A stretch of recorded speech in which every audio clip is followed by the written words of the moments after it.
Hi, I'm Debbie Georgatos. Welcome to my show, America Can We Talk. Today, I'll talk truth about the border battle, the Ocasio-Cortez view of the world, and why I defend Trump. All of it comes out to a battle about America's identity. Stay tuned.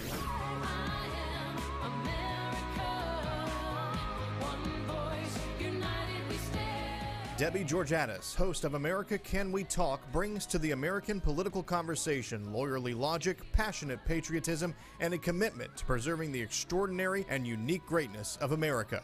As an author, lawyer, and political analyst, she talks truth about the tough issues facing America. Georgatos, welcome to my show, America Can We Talk, and to today's First Five. Well, we are on day 24 of the shutdown. The problem in Washington, Congress cannot reach agreement with the president about funding a $5 billion demand to build the border wall. What I want to talk about in today's First Five is really is the issue that the border wall battle is not really about the border wall at all.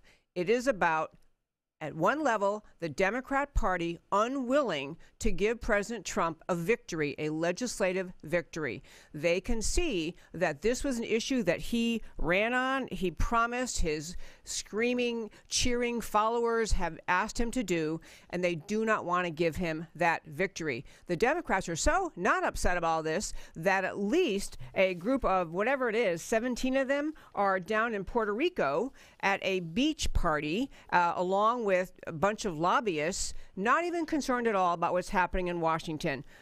But what I really want to hit in today's First Five is this.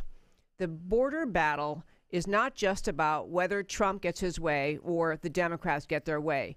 The existence of a secure border is tied irrefutably and inevitably to the idea of a sovereign nation. The border battle is about the idea of whether or not we value this country, America, sufficiently that we will secure the border using whatever means it takes. One of the means is a wall in portions where there's no other logical, reasonable way to secure the border. That's what this battle is about. But because this is my first show in my new studios at Real News PR and Real News Communication Network, I want to take a chance, an opportunity to introduce you to the bigger idea of why I do this show, America Can We Talk. The America Can We Talk, my show, is dedicated to the idea that America is a unique, extraordinary, exceptional gift of liberty to every generation of people who live here. America, the country, was created by people who created it with a firm belief that each individual, simply because you were born, has the right to liberty. That's what the promise of the Declaration of Independence is. That's what the promise of America is. It's a country rooted in a guarantee of liberty to each individual. That is a drastic difference with most countries in all of the world. Even today, freedom is a precious, unique commodity, even in America today and around the world. Many of the issues I talk about on my show, we'll go through the political issues of the day, the battles, what the Democrats want, the Republicans want, the conservatives, the liberals. But the real issue I always want to address is, what does this issue mean to us in terms of preserving this extraordinary gift of liberty that we are blessed to live in? The border battle is just one. If you don't have a secure border, you don't have a sovereign nation. There is no other way around it. If you abandon your border, which it appears the Democrats are willing to do, you don't have a country. But many other issues also relate to the founding liberty of America. The battle about Obamacare, whether to repeal it or to revise it or to move to Medicare for all. Healthcare freedom is a liberty issue. The issue in Obamacare and healthcare is whether or not individuals have the right to have the control of their own healthcare, or can the government take control of your health care and make laws that limit and force you to do what they want you to do? It is a liberty issue. The same is true, this battle we have in America over identity politics. Identity politics in America, where we divide the country into groups based on race, ethnicity, national origin, women versus men. This is a core it's absolutely opposite. It is unworkable in the idea of America. America was one of the beautiful things about the founding of our country, that it was founded on ideas.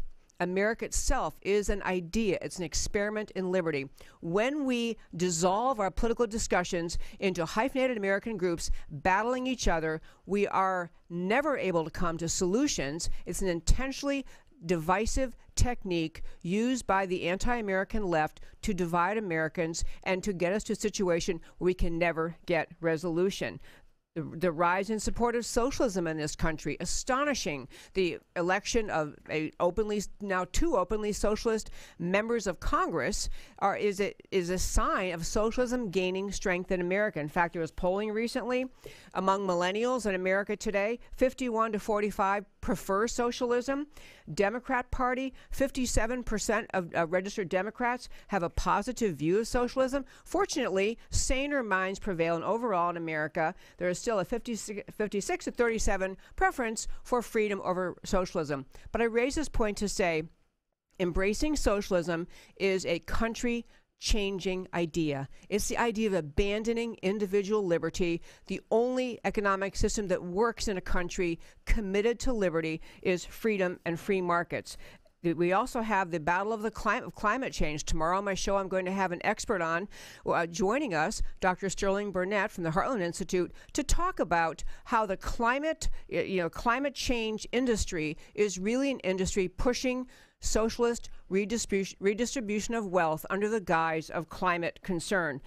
We also have threats to this great, precious, extraordinary idea that is America from the growth of the federal administrative agencies. We have massive government in Washington, growing and growing, unaccountable agencies, never ever responsible to the voters because we didn't vote them in and we can't vote them out. So this is my show, America Can We Talk. I could talk about many more issues, but in closing out my first five tonight, the show is dedicated to the idea that every generation of Americans has the precious responsibility, duty, and I hope just joy in taking part in the battle to preserve America, the most extraordinary, unique exercise in human liberty in American history.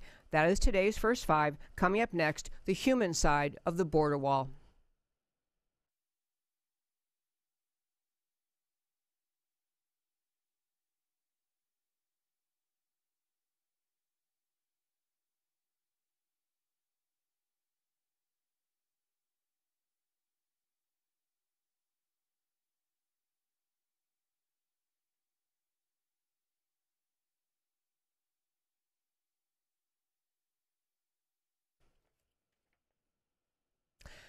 And welcome back to America Can We Talk. I'm Debbie Georgatos.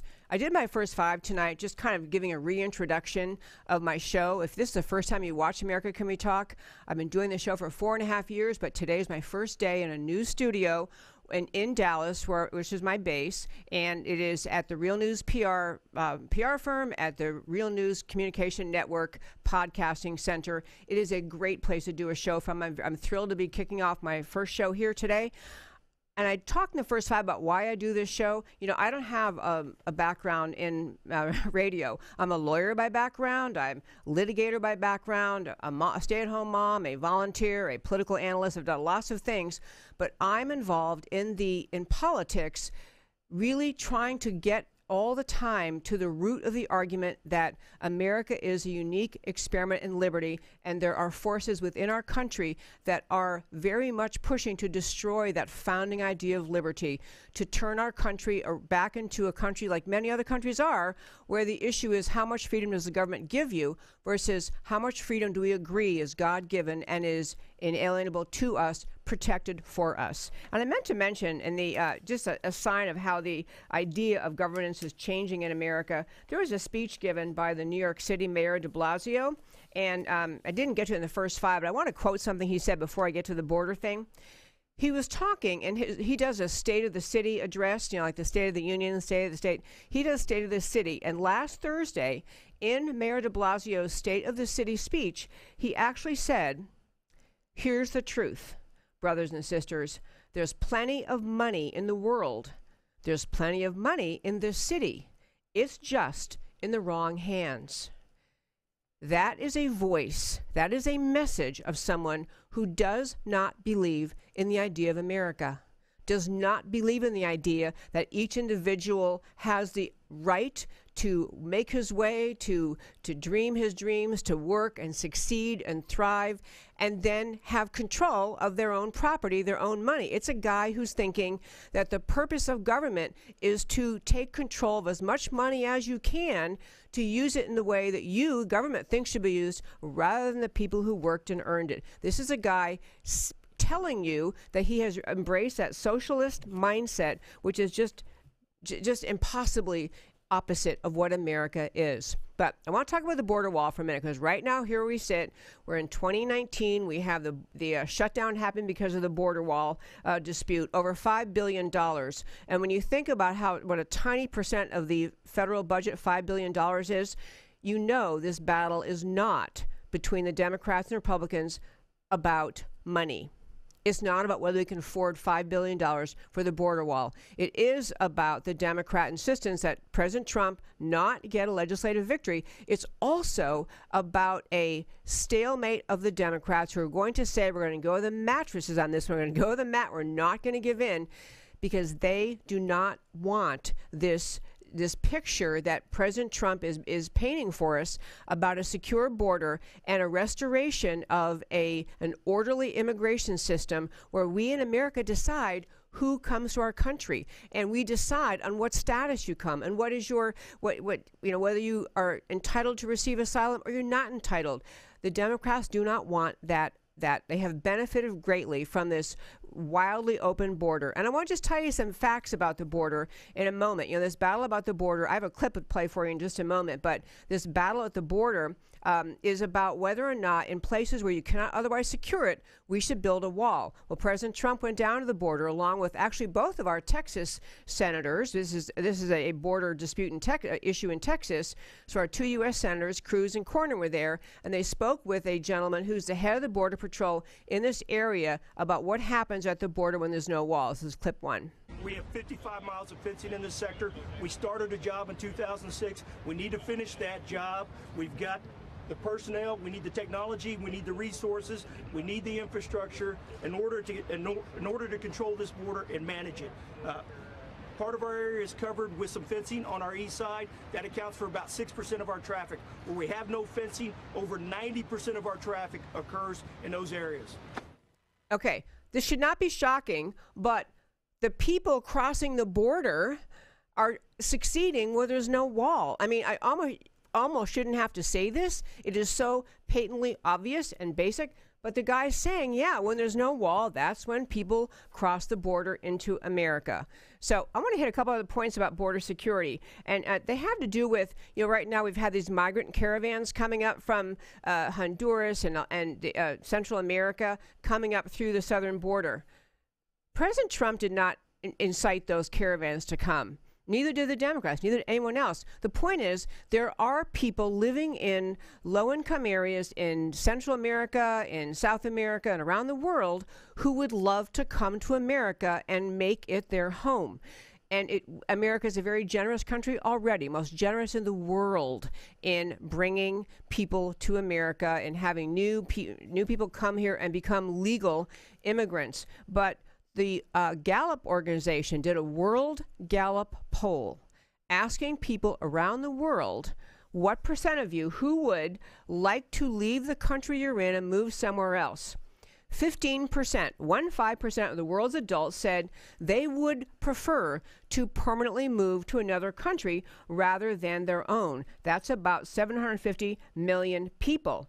1 in 5 of these potential migrants, 21%, or about 158 million adults worldwide, answered the Gallup poll and said they want to leave their country they're in and they want to come to America. 158 million. We already have in America, whatever it is, 320, 330 million people. So that's like half again as many people want to come to America. And you can't blame them. America is a land of opportunity, security, safety, well-being, promise. Of course people want to come here. But the answer cannot be just because there are people who want to come here that we just simply open our borders. And this is part of what this battle is about. The world is watching whether or not America actually will enforce its borders, will actually say, we have a border here. Everybody has to come through one of our legitimate legal entry points, and then they have to present to us a reason why they think they should be able to come here seeking asylum. Because if we don't do that, if we just abandon these areas where there is no possibility of controlling the border, and we handle this crisis poorly, we surrender the border to the migrant caravan, who, by the way, of course, once they come in, even when they come here and they make an application for asylum, we now have this catch and release policy that says, okay, well, now we know you're here, you know, Mr. and Mrs. So-and-so, we know you're here, here's your trial date, here's your hearing date, come back for your hearing and we'll decide whether you get asylum. And it's something in the range of 80% or 85%, of course, never come back for the hearing. They disappear into the American population. So if we want to agree as a country that anyone can come here, and we will not in any way try to figure out whether they meet our asylum requirements, whether they have some kind of record of wrongdoing that we don't want them coming to America, unless we want to have that happen, we have to secure the border. The numbers are staggering. The other element of this border security issue has to do with the rule of law. And you know, when you think about it, I have not ever entered a country illegally. I think most people watching, you've never done it. People do leave their countries out of desperation, out of poverty, out of fear of the government. But we have in America a set of laws designed to meet the situation when people come here and seek asylum. We have to insist that those laws are followed, or if someone wants to change the asylum laws, then have Congress change the laws. But we do not have as a standard now, we cannot have as a standard that says anyone who's poor can come here and we'll let you in and we'll never enforce our border, which is really what the Democrat Party is permitting to happen. I also want to mention on this, with respect to migrant flows coming into America, we already have in America an increased number of people who are coming to America. They're coming through the southern border, but they're not coming from Mexico. The numbers are greatly increasing of people coming from other countries other than Mexico, and so they are coming through the Mexican border, but they are, in fact, here are the numbers. The U.S. Border Patrol said individuals from countries other than Mexico have increased from 59,000 people in the year 2010 to 99,000 in the year 2012. In a 2-year period, almost doubled. And so, of course, within these migrant groups, there's a potential for terrorists to be part of the groups. Look what's happened to Europe. Europe had an uncontrolled migrant flow into Europe over the past, whatever it is, 20 years. They're now having an extremely difficult time handling the migrant flow, especially they've had such a large influx of people from Islamic countries who are bringing all sorts of challenges to the legal systems in their country in a variety of ways. No vetting occurred. The borders were open. People poured in. And now Europe is trying to backtrack and figure out how to insist upon control of their borders and insist upon retaining their culture. So there's a sovereignty issue, a rule of law issue, a pure numbers issue. There's also the issue of crime. And you know, I am saying all this to get to a point about what the battle is between President Trump and the Democrats over the border wall. Because the idea that it's about money is absurd. But I want to finish one more point about the amount of crime occurring committed by illegal immigrants already in America. And the numbers are pretty staggering and alarming. Okay, first of all, among people who enter America as illegal immigrants, according to the United Nations, people entering America as illegal immigrants, 97% of them come across the 2,000-mile border between U.S. and Mexico. And so that is 97% of illegal immigrants coming in, come across the southern border. Only 20% of those who cross illegally are caught.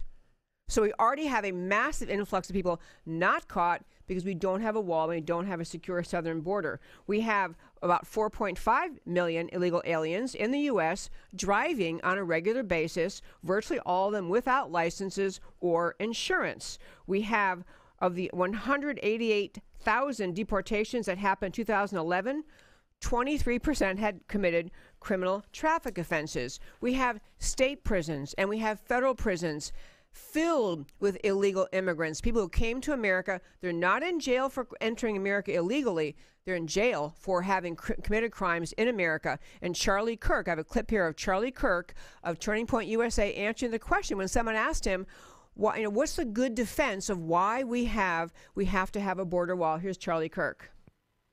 An illegal alien in the state of Arizona is twice as likely to commit a crime versus a natural-born citizen. Fact. 90% of all heroin and fentanyl come across the southern border. Fact. Over 10,000 kids are illegally sex trafficked across the southern border every single year. Fact. We have 56,000 illegal immigrants in our federal prison system. Fact. And countless in our state penitentiary system. $135 billion a year. That's how much is the financial burden on U.S. taxpayers every single year that illegal immigrants drain from our system. Fact. And, I just thought he did a good summary. That's Charlie Kirk, and he's with, he founded Turning Point USA, and to his right, or your left on the screen, is Candace Owens, who's she's been on my show a couple of times, great guest, great outspoken person. But anyway, what Charlie Kirk is getting at is, we have this discussion about border security, and it relates to all the other issues surrounding immigration and citizenship and the standards for citizenship and what to do about DACA and what to do about people who are here legally and the dreamers, and that whatever the number really is, estimates range from 11 million to 40 million people in America illegally.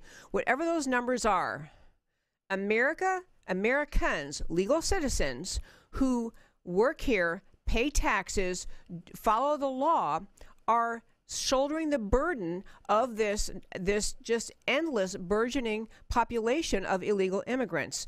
And, I'll tell you something else about the Democrats that has just really, on this whole issue, you can go back. I had clips that thought it was just too much time to take today, but there are clips that show Chuck Schumer just complaining that we need to stop calling these people undocumented immigrants. They are illegal immigrants. You have Schumer insisting we have to have border security. You have statements by Schumer, now being the Democrat minority leader in the Senate, who's now blaming this border problem on President Trump, whereas only in less than 10 years ago, Schumer was saying the same thing Trump is saying now. You had Schumer saying it, you had Nancy Pelosi saying it, you had Hillary Clinton saying it, you had Bill Clinton saying it. You had Democrats over the decades, agreeing, of course, we have to have a secure southern border. The Democrats know it. The American people know it. President Trump knows it. The entire population of America, legal population, actually knows we have to have a secure border, or else we don't have a country, or else we're just a blob of soil somewhere on the planet Earth with people wandering aimlessly because there are no lines. But lines create countries. And lines create, in America, lines create the United States of America and the particular idea of a country that America is. When we have people coming to America wanting to become citizens or coming here on green cards, we have not only the legal right, but actually the obligation to the existing population of Americans who are here legally. We have an obligation to make sure that people coming here understand what the idea of America is, understand that this is a country based on the rule of law, that if you entered our country illegally, you're not entitled to stay here just because you want to. We have other steps that the idea of the border wall is the idea of retaining the idea of America. It's the idea of maintaining a country where we have our laws, our rules, our systems, our standards for citizenship. This is what the idea of America is. And if people don't like that idea and they want to change the law in America, that's another way to go about it. But what has to happen in America, in addition to getting the southern border secure, and President Trump has been one just absolutely willing to push on making many changes. He is trying to push to end the catch and release policy, that people sneak over the border, they're here, they seek asylum, we get their data, and we say, okay, come back for your hearing. Of course, they never come back again. But we had this idea of catch and release, and Trump is saying, no, we're not going to do that. We're going to process them while they're there. The second and even deeper issue that Trump is willing to address and must be addressed to get the immigration problem under control is to address the issue of birthright citizenship. I'm not going to go off on that today. I've done on other shows. But the idea that simply if you if you break into America, if you come across our border illegally and you're not a citizen and you manage to arrive in the American side of the river or the American side of the border and give birth to a child, the question of whether that child is entitled under the U.S. Constitution to birth to citizenship because he or she was born in America is not a settled question of law. The issue is a constitutional issue. We need to have the court address it someday. But all these issues, they kind of get around to what I wanted to kind of close this segment of the show on with respect to the border security issue. President Trump is the first president in decades willing to take on the hard questions that most of Washington, the Republican side and the Democrat side, will let slide. President Trump is willing to take on the hard issues, saying, no, we actually have a huge problem at the border. We have a porous border. We have people pouring across the American border all day long. We don't enforce our law.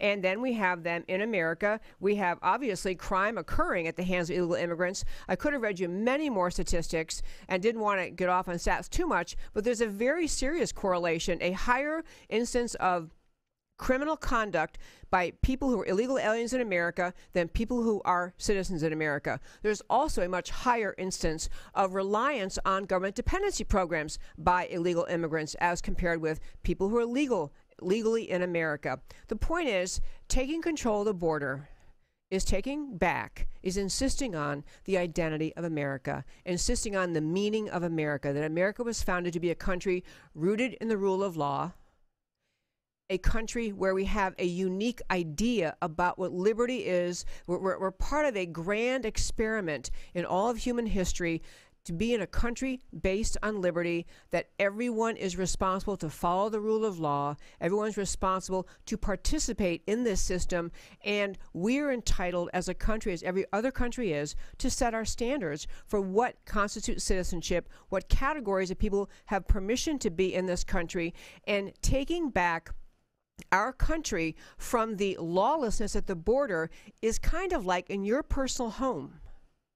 If you came home from vacation or woke up in the morning and discovered that your home was filled with people who'd broken in, you would remove them, or you'd have the police remove them. You wouldn't just say, well, I guess it isn't our home anymore. Well, America, the country, is our home. We have just as much right to insist on who is an American, who has a legal right to be here, what statuses are available as citizenship or some other status for people to come here. We have that right, and we have to insist on that right, or else we're just abandoning this great experiment in liberty in America. Enough on that. I've done a lot on border. I'll do more on the border. But I want to turn now and talk about Alexandria Ocasio-Cortez. I want to just, if you don't know who that is, you really should. We have a picture of her, I think. I don't know if we have it or not. But Alexandria Ocasio-Cortez is a young woman who was elected to the U.S. Congress from a Democrat district in the state of New York. She ran, the one thing I'll give her credit for, she ran a brilliant primary challenge. She challenged a long-term incumbent Democrat who'd been in Congress 20 years representing this Democrat district, and she challenged him in a primary, and she did work hard. She knocked on doors and told people, hey, I'm Alexandria Ocasio-Cortez, or people call her AOC. In fact, I think her Twitter handle is AOC. And she's basically arguing, she said to them, you know, you need new representation, I'm the new you, all that. Her district is heavily Hispanic. She is Hispanic. And so she beat this long-term incumbent Democrat, you know, probably the biggest surprise of the primary election season in 2018. She's now in Congress. So she's a member of Congress. She's an openly Democrat socialist. And part of what, you know, I talk about the many things we have to change in this country and to restore America, to restore what America means and is to people, it is to restore our education system, because people leave elementary school, high school, college, grad school, they leave school in America without ever having learned, with never having been taught why America is unique and extraordinary and great. People never learn it. They leave college. There she is, Alexandria Ocasio-Cortez.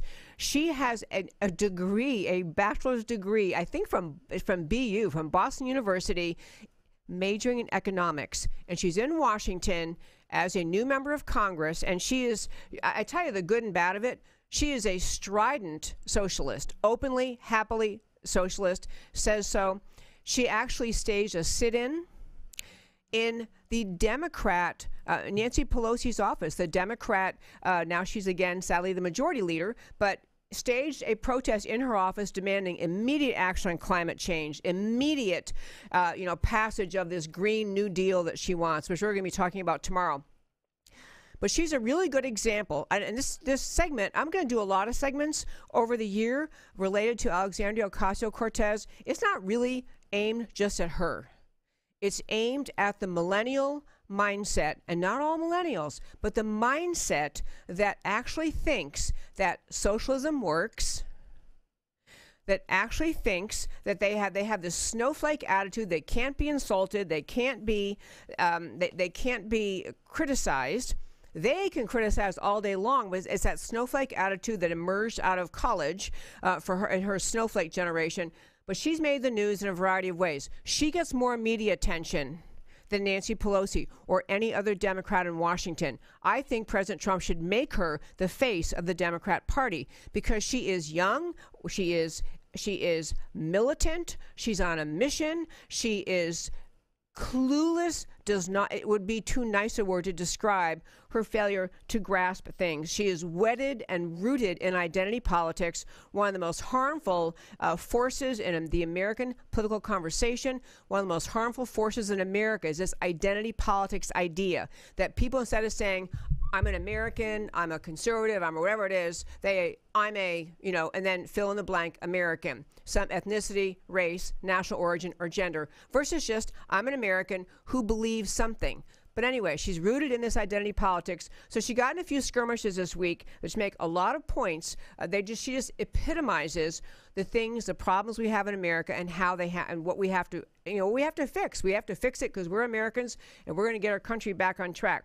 So Alexandria Ocasio-Cortez took issue with a posting. There was an announcement by, I think it was CBS. It was one of the CBS major networks. They did a Twitter announcement lining up. They had pictures of the people they have chosen to head up their team for the 2020 presidential election cycle. And yes, sadly, we're already into that phase where we're looking at the 2020 presidential election. So CBS put out a tweet listing showing the faces of their, I think it is 12 people. They have 8 2020 campaign reporters and 4 2020 associate producers. So they had their little picture of the people and their name.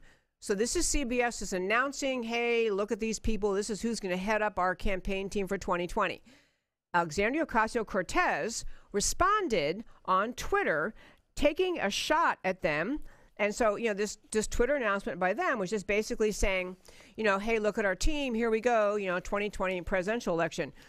Ocasio-Cortez took a shot saying, this is what she tweeted in response. This White House administration has made having a functional understanding of race in America one of the most important core competencies for a political journalist to have. Yet CBS News hasn't assigned a single black journalist to cover the 2020 election. She closed out with unacceptable in 2019, try again. Okay, this is a great example. What is so evil, sinister, and just plain stupid about identity politics? What if CBS instead had put out a picture, put out the pictures on their tweet announcing who's going to be their 2020 team, and had only black journalists, black journalists listed as their core team, but all those black journalists were conservative. So they covered, which would never happen because it's CBS, but we're doing a hypothetical here.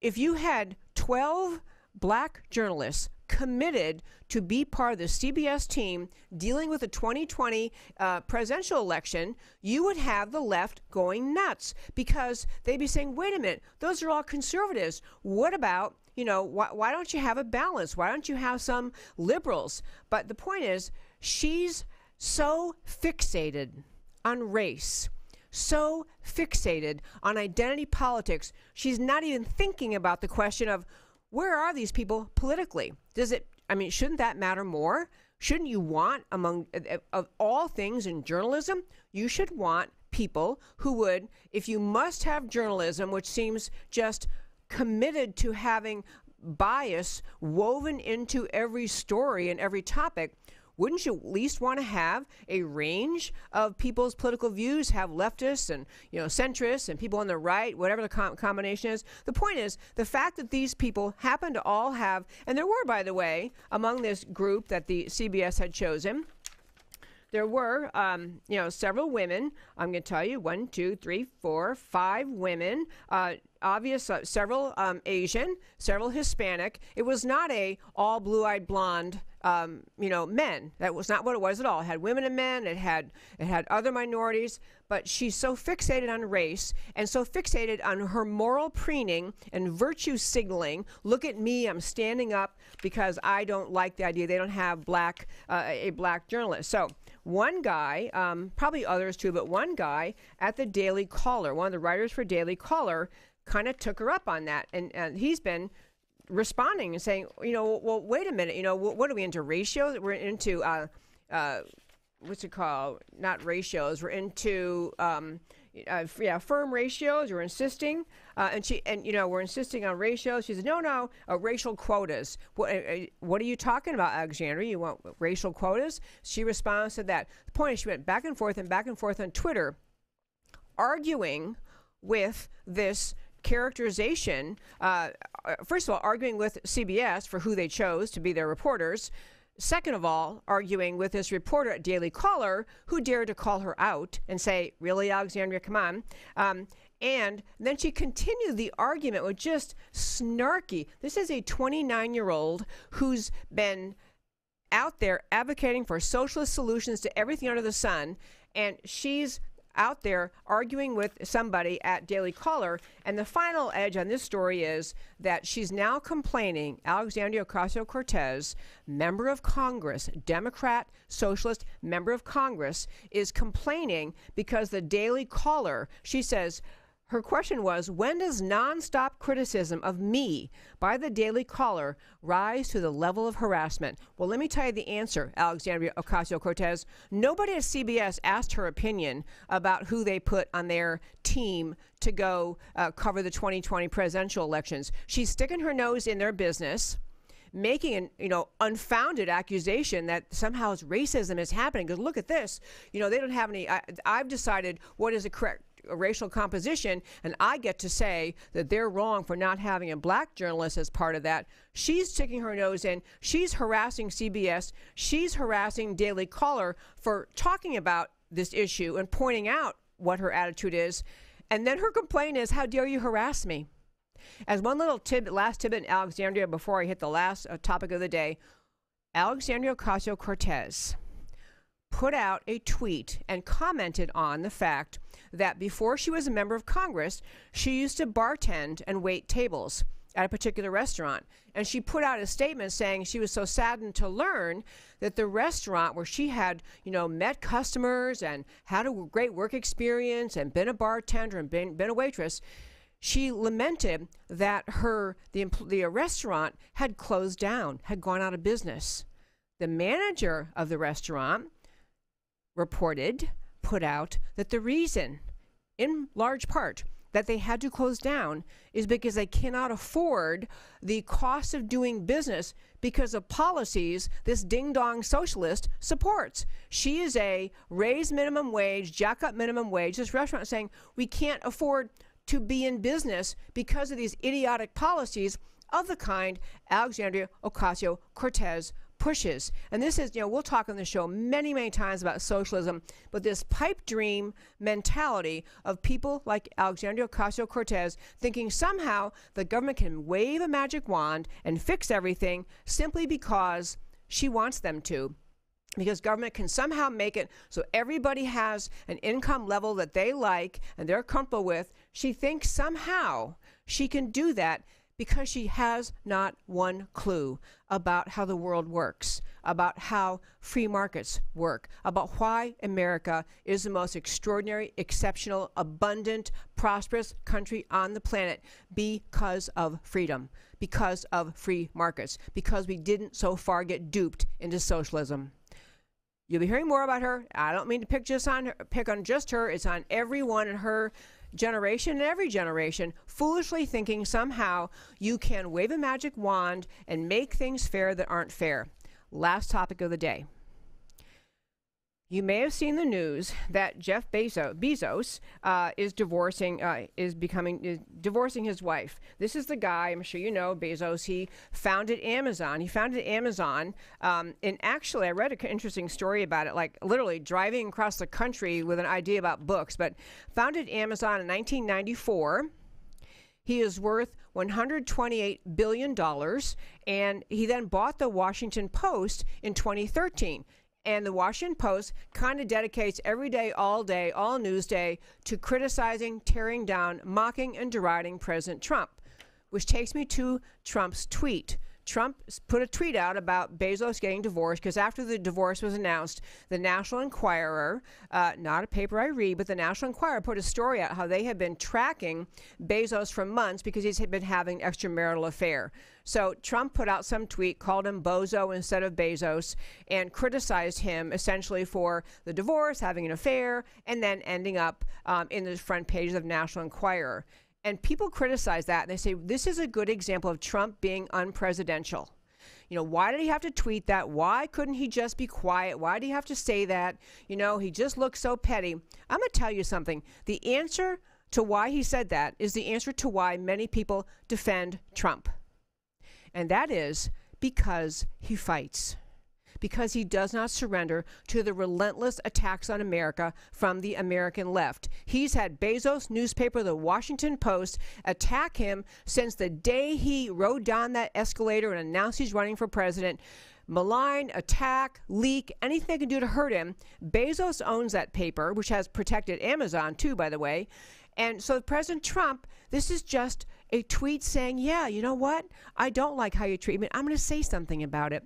This is why people defend Trump. And I'll tell you, there was a great quote about Abraham Lincoln when he was asked why he didn't fire Ulysses S. Grant, because apparently Ulysses S. Grant, great warrior, was also kind of foul-mouthed, drank too much, pretty surly, unpleasant guy. And President Lincoln's answer to why he didn't fire Grant was because he fights. And that's why people, including myself, defend President Trump, because we've had decades and decades of just watching America move to the left, fail. We have not had enough strong Republican leaders in Washington insisting on limited government, free markets, insisting on those core, precious building blocks of America. We've watched our country, the government grow. We watched the government get bigger and bigger and bigger and more powerful, more intrusive. We watched the surrender of on too many issues, too many times, of the conservatives in Washington to the relentlessness of the American left. And this is why people support President Trump. They don't love every tweet or every word or every issue about his personal life, but he fights for the goodness and greatness of America, and this is why people defend him. I'm Debbie Georges. This is my show, America Can We Talk. For tomorrow's show, we have the Green New Deal and an expert, Dr. Sterling Burnett, coming to explain Ocasio-Cortez's Green New Deal. Thank you for listening to America Can We Talk, where I always talk truth about America because America matters. Talk to you next time.